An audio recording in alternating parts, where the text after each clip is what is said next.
project, the background, about what we see as opportunities and challenges for our waters, that is the Nordic waters, and some of the key to success, I think, and finally about the scope of the project. So it's financed by the Interreg Request program that works with the southern Scandinavia, and we work with the seas between Norway, Denmark and Sweden. We focus on charging issues, and it's the Skagerrak area. So it's the southern northern coast and the west Sweden coast. We are 12 parties in the project, 8 Swedish and 4 Norwegians, and you find municipalities associations, research institutes and academia, and of course marinas. We as Innovatum Science Park have the lead for the project. Based on the global goals, we try to build knowledge and share experiences. We also do some hardware installations, and we try to facilitate in most ways the electrification of the leisure boats. To be here at the fair is a very good opportunity, of course.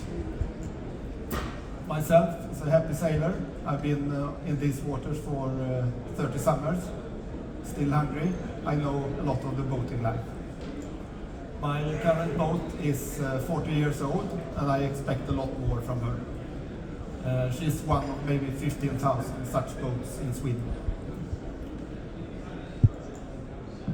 But she has an old diesel engine, and more than the boat, this engine approaches end of life and could be subject to a retrofit with an electric driveline.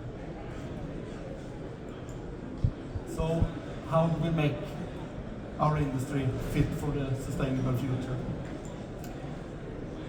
At us, we have seawater, not every day is perfect for boating life. But we have a beautiful archipelago with a lot of granite islands, perfect for day trips and overnight stays. So the tide is within half a meter and there are no tidal streams, so it's accessible in many ways.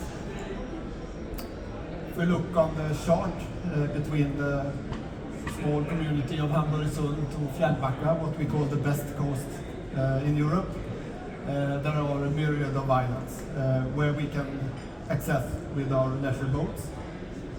The waters are not calm but protected from all the islands, and we have a lot of different routes to choose from. So from an electrified boating perspective, it's a perfect place to be. The traveling distances are short.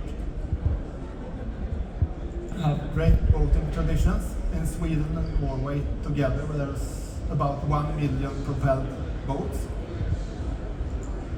And we also have a strong heritage from all manufacturers of boats that now challenges the future with their offers. And also we see a lot of new actors coming in with pure electric boats or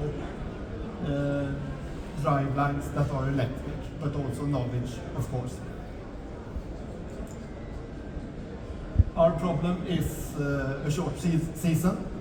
Everything happens within a few summer weeks, and if we look further ahead with an electrified boating life, we have a lot of infrastructure that must feed all the boats with electricity. So it will be a peak in the summer, so we must think clever on how to establish the charging installations. In the remote areas, the electrical infrastructure is not built for charging.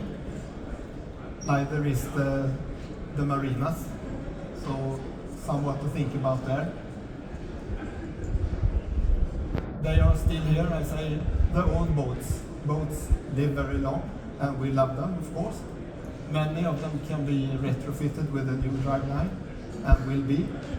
But of course it's a bigger challenge for the ones with the speedier boats and so on.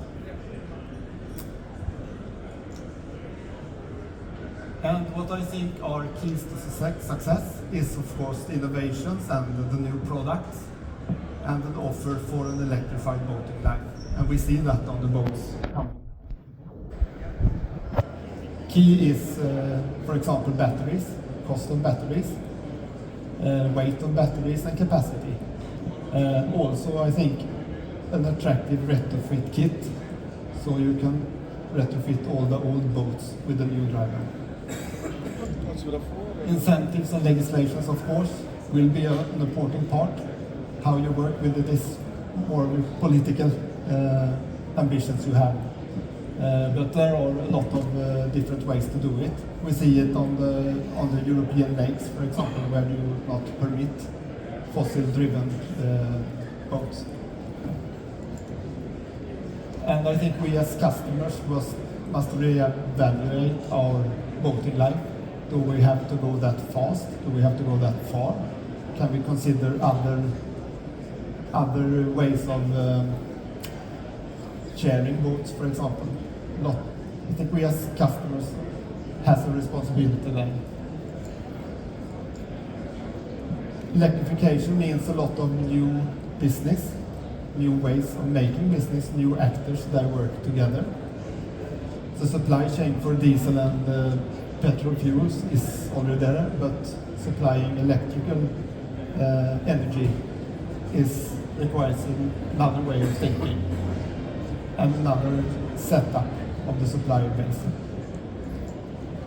Smart infrastructure is about, of course, it's about load balancing, which is normally the smart part. But for us in the Nordic waters, where we have very short season, it can also be about to share the infrastructure. For example, share between a car on the dock and a boat. We can have mobile solutions so that we move the charger in the winter time, use it for other purposes, and we make sure that the usage of the infrastructure is higher, and that we can share the investment in another way. So for us it's a very important step.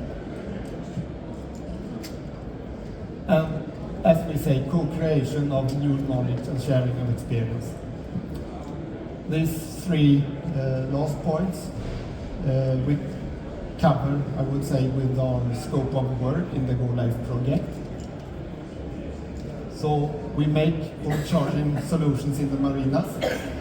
That is, of course, the different kind of chargers, but it's also the business of it, and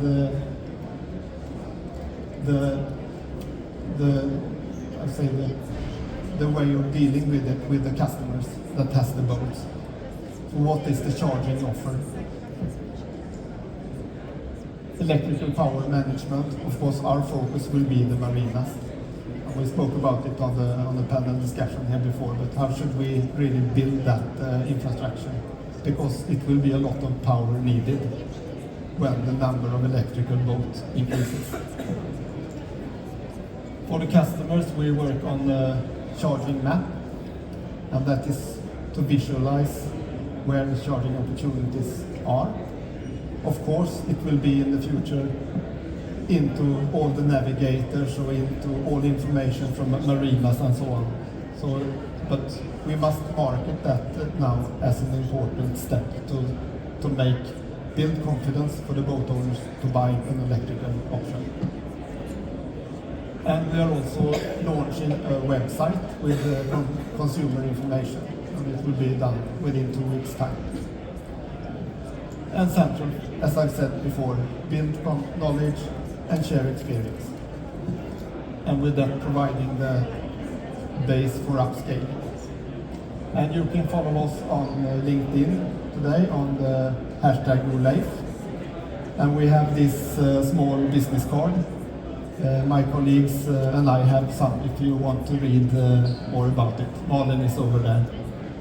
So it says a bit more than I can make in 10 minutes. Thank you.